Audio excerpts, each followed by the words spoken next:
Good evening and welcome to another installment of the New York Minute Sports Show. Big G and Luis Gil shut out the Red Sox in Beantown. It's New York Minute Sports. It's New York sports for New York nuts. Don't forget to like. Don't forget to subscribe. Let's go! It's New York Minute Sports. Well, there you have it, folks. Welcome to another installment of the New York Minute Sports Show. Don't forget to like. Don't forget to subscribe. Well, the Yankees shut out the Boston Red Sox, and that's always got a good ring to it, folks. The New York Yankees win 4-0. They've won 5 out of 6 games. They've won 4 in a row.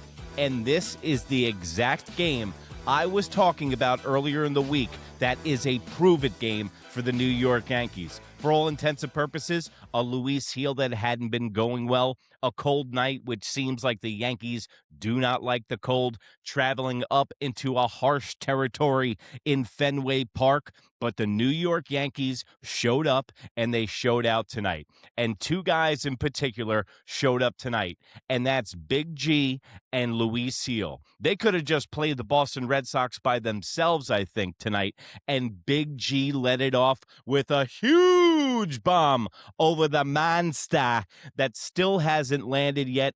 Giancarlo Stanton tonight had a home run, a double, and 3 RBIs, and he always owns the Boston Red Sox, guys. Let's crunch the numbers on Big G, by the way. Also, everyone was like, why is he slumping? What's going on with Big G? This is what he does. He's streaky. He played in 77 games last year and had 24 home runs and 77 RBIs. He can hit a home run on the moon. And by the way, Big G looked decrepit, looked like a Frankenstein with snowshoes on. I said it myself, but he looks more athletic, he looks flexible, and like he's turning back the clock this year because he still has the fastest bat speed in all of Major League Baseball.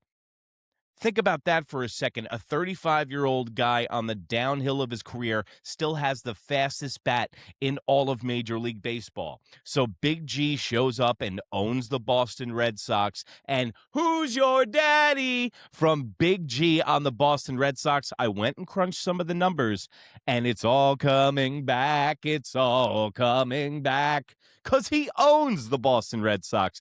As a New York Yankee, he's hitting .289, 16 home runs, 49 RBIs, a .935 OPS. Then I started tickling in my brain because I got an old man memory that Giancarlo Stanton, remember the series he had against the Boston Red Sox in 2021 just so the New York Yankees could make the playoffs? Big G was like, guys, get on my back. He went 7 for 12 in that series with 3 home runs and 10 RBIs. And whenever Big G needs a big hit, he comes through for the New York Yankees. And this is why this guy is still at his age. And yes, as a DH who can't play the outfield, he is an integral part to the New York Yankees roster this year because they need that right-handed power bat. And Giancarlo Stanton is exactly that. And he always seems to pick it up when Aaron Judge or Ben Rice doesn't have it.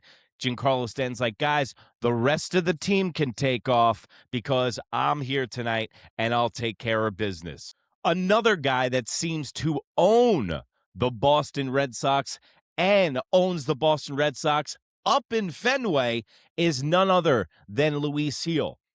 You know, I was getting asked questions before this game about how is Luis Gil going to perform tonight. And I said, I don't know, because I don't know what Luis Gil is going to show up tonight. Is it going to be the Rookie of the Year form Luis Gil, or is it going to be the Luis Gil that we saw so far this year, laboring around the bump, not efficient, walking too many guys, and velocity down on his fastball? But guess what? Just like the New York Yankees beat up on the AL Central, it seems like Luis Gil eats up the Boston Red Sox. Look at those numbers. Look at those career numbers from Luis Gil. He's 4-1 with a 0.80 ERA. In 33 innings pitched, he's got 30 Ks with a 1 whip. The opponent is hitting 167 against him. and he's only allowed 1 run. I repeat, he's only allowed 1 run against the Boston Red Sox. Now, Luis Gil continued his dominance tonight. He looked unbelievable for Luis Gil. He had 6 innings pitched, 2 hits. He left 2 men on when he left the game. And by the way, Luis Gil did not look happy that he was getting taken out of that ball game. And I will not blame Baboon for taking him out. Luis Gil had to leave that game because that was about to get really tricky, really fast, because there was 2 men on and no outs. And props to Hedrick coming in and doing a fantastic job, which he has been doing all season long. But if you noticed on the broadcast tonight, Luis Gil was pissed off. And you might say, oh no, is this a new rift in the Yankees locker room? But I think this is actually a positive and a really good thing. The biggest bugaboo about Luis Gil and the front office from the New York Yankees, and partially why they brought him down to spring training this year, is because of his attitude and motivation. I don't know what shows more motivation or more attitude out of your starter than Luis Gil getting pissed off that he was getting taken out of the game. And like I've been saying on this show for the past 2 weeks, with Carlos Rodon doing another rehab start, Garrett Cole doing another rehab start this week, help is on the way as far as starting pitching is concerned. But Will Warren, Weathers, and Luis Gil all pitched lights out this week. Look at the numbers. Our bottom 3 pitchers technically outpitched Cam Schlittler, who's our number 2 guy right now. And they must have heard me about the competition for the 5-starter because Will Warren, Weathers, and Luis Gil all lights out. The most positive start out of all those guys, I would say Weathers. I think Weathers had the best start, but Luis Gil had a better start because he hasn't been doing so well.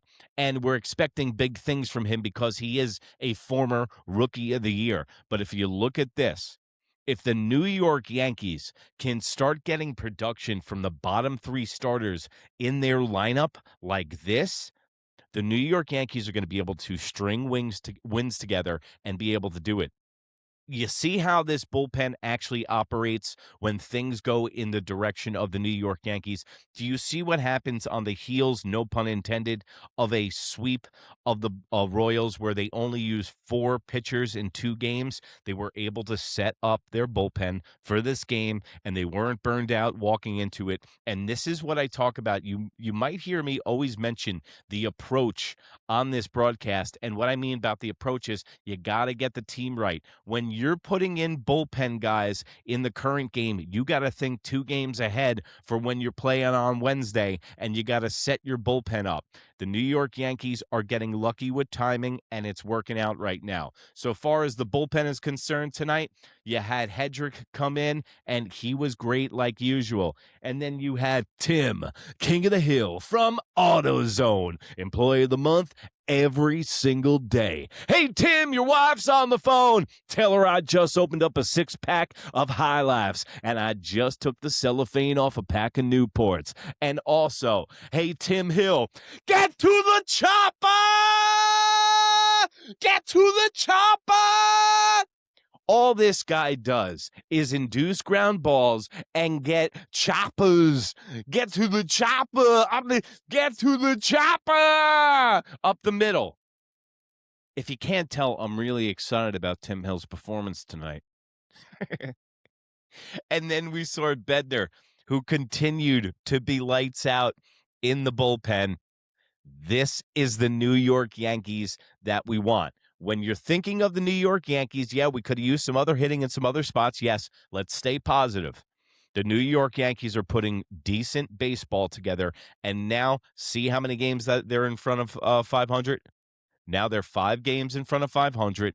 They've won 4 in a row, 5 out of their last 6. The Yankees, if we can get a win tomorrow with Max Fried against Ranger Suarez, awesome left-handed matchup tomorrow for the Boston Red Sox and the New York Yankees. But real quick, I got to give props to Jazz right now. 2 hits tonight, and he laid down a bunt. And you can get our Bunt Slut t-shirt, by the way, at the New York Minute merch line. But the reason I bring up Jazz Chisholm and the bunt tonight is what's been the biggest problem with Jazz Chisholm? It's been his ego, right? He's been immature. He's been sophomoric. His head is on everything else other than baseball.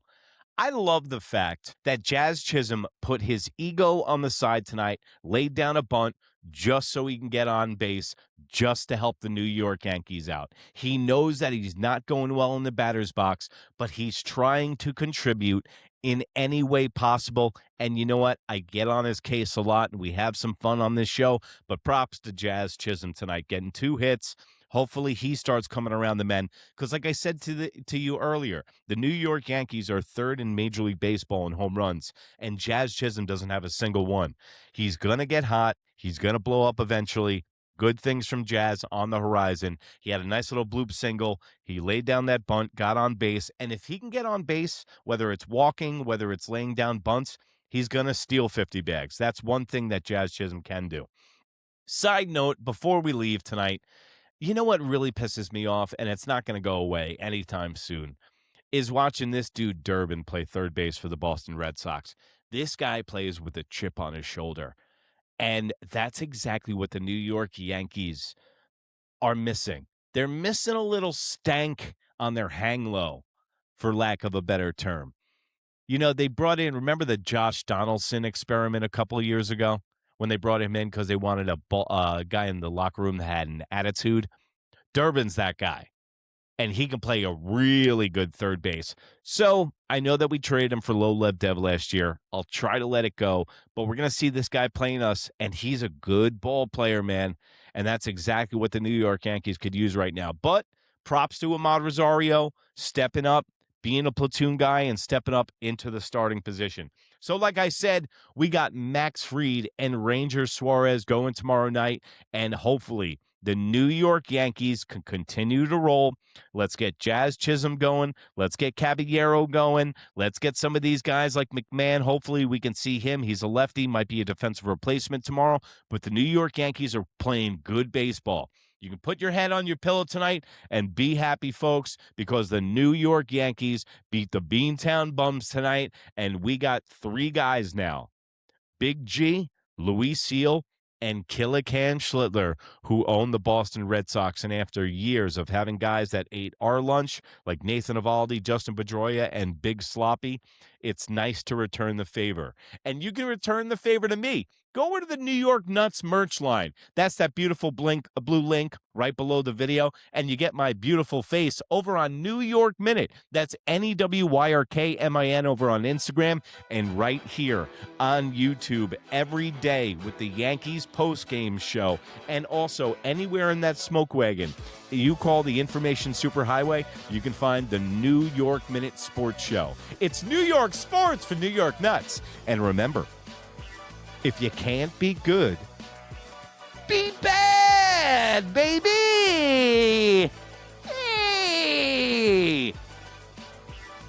Good night, Canada! Bye!